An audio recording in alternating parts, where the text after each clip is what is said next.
Voilà ma team, comme vous l'avez compris, c'est moi qui ai reçu le bracelet noir ce soir. Je tenais vraiment à m'exprimer pour ceux et celles qui me soutiennent depuis le début.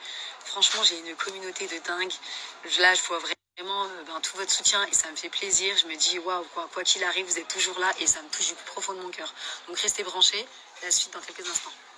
Bon, déjà, je vais commencer par le commencement. Quand on voit dans le prochain épisode que je dis je me sens honteuse, etc., c'est certainement pas par rapport au fait qu'on puisse penser que je sois fake ou pas, parce que ça, pour moi, je sais que je ne le suis pas du tout. Donc, je vous arrête tout de suite, rien à voir. C'est plus sur le fait que des conversations ont été dévoilées au sein d'une assemblée qui sont là en train de rigoler comme des gamines. Franchement, je suis même pas en face d'adultes. Donc, pour moi, ils méritent même pas, en fait, que je dise ma vérité. Donc voilà, quand je dis la vérité que je dois à Lucie, c'est celle que je suis en train de vous accorder à vous, en fait. Parce que voilà, vous qui me soutenez, vous savez très bien qui je suis. Et moi, je sais très bien aussi qui je suis. Et ça, pour moi, c'est l'essentiel. Et pour moi, c'est tout ce qui compte. Entrer dans le vif du sujet et je vais vous expliquer pourquoi j'ai envoyé ces messages à Sergio, parce que je suis vraiment la mieux placée pour vous dire ce que j'ai ressenti à ce moment-là. Donc moi, quand j'ai envoyé ces textos à Sergio, c'était pas pour le manipuler, parce qu'il faut faire la différence et la nuance entre manipulation et contrôle. Là, c'était plus une fille qui voulait être dans le contrôle. Voilà, c'était parce que pour moi, Sergio, il était mou. Attention, Sergio, c'est un mec 5 étoiles, je le kiffais, mais il voulait absolument rentrer dans la villa. Donc pour moi, s'il voulait rentrer dans la villa, je voulais pas me tromper. Celles qui m'ont suivi, ils ont vu mon parcours chaotique avec Oussama. Et je me suis dit, voilà, une fois, pas deux. Donc moi, demain, si je dois me mettre avec un mec, il doit mettre high level. Et j'ai pas besoin de scénariser quoi que ce soit. Attention, moi, je suis rentrée en cœur brisé. Hein. Je suis pas rentrée en tant que prétendante. J'ai pas besoin de scénariser quoi que ce soit. Ça, faut remettre l'église au milieu du village. J'en ai rien à foutre de tout ça. J'ai jamais eu besoin d'un mec pour exister. C'est pas aujourd'hui, je vais avoir besoin d'un mec pour exister au sein d'une aventure. Donc ça n'a complètement rien à voir.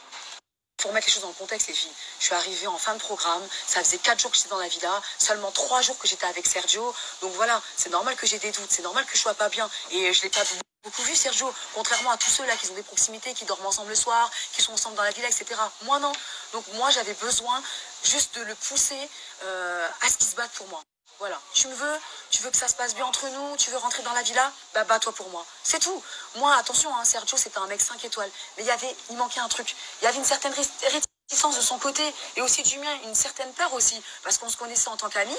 Mais voilà, on avait juste dépassé ce petit cap qu'on n'avait pas l'habitude de faire, quoi. Donc forcément, je lui ai sorti mes attentes. Et il y a quoi de mal à dire à son mec ce qu'on attend de lui? Il y a quoi de mal à tout ça? C'est un crime? Pas pour moi. Pour moi, c'est pas un crime. Voilà, j'avais simplement besoin de lui dire ce que je voulais, tout simplement. Et quand je lui dis mets-moi en bombe, fais ceci, fais cela, c'était voilà, juste pour lui dire bats-toi quoi, fais les choses comme il faut. Donc excusez-moi, il y a quoi de fake à dire à son mec ce qu'on attend de lui? Je dis ce que je veux en fait. Si j'ai envie de dire à mon mec mets-moi en bombe, je veux qu'on sorte en bombe ensemble, que ça se passe bien entre nous, qu'il doit faire ceci, cela pour que notre relation elle aboutisse. Je dis ce que je veux, je fais ce que je veux. C'est moi quand même, c'est moi, c'est mon cœur, c'est ma vie. Voilà, juste ce que je veux. Voilà. Et ceux qui sont pas contents, c'est le même prix. Et quand je vois certaines qui rigolent aujourd'hui et qui se permettent de dire ah là le bracelet noir, on est super contents, etc. Franchement, on en reparlera dans quelques mois les gars. Parce que franchement, je me demande qui est fake dans tout ça. Quand je regarde à droite et à gauche, je pense que des fakes, c'est pas moi la fake. Et quand je vois qu'on me compare à Dieu, qu'on blasphème, alors que cette personne même n'est plus avec son mec et qu'elle est avec un autre pour faire une autre émission, je me dis c'est l'hôpital qui se fout de la charité, quoi. Enfin, soit. Moi, je vous laisserai regarder mon interview qui sort lundi, où je suis rentrée vraiment dans les détails, où j'ai vraiment dit tout ce que je pensais, j'ai réglé mes comptes. Et voilà, donc rendez-vous lundi. Merci ma team. Et puis pour les rageux, franchement... Continuez à me regarder, il n'y a pas de souci, franchement. Je m'en contrefous, j'ai les épaules larges, je sais qui je suis. Et pour moi, ça, c'est l'essentiel, c'est le principal. Et ceux qui m'aiment aussi. Allez, bye. Et une dernière chose, sachez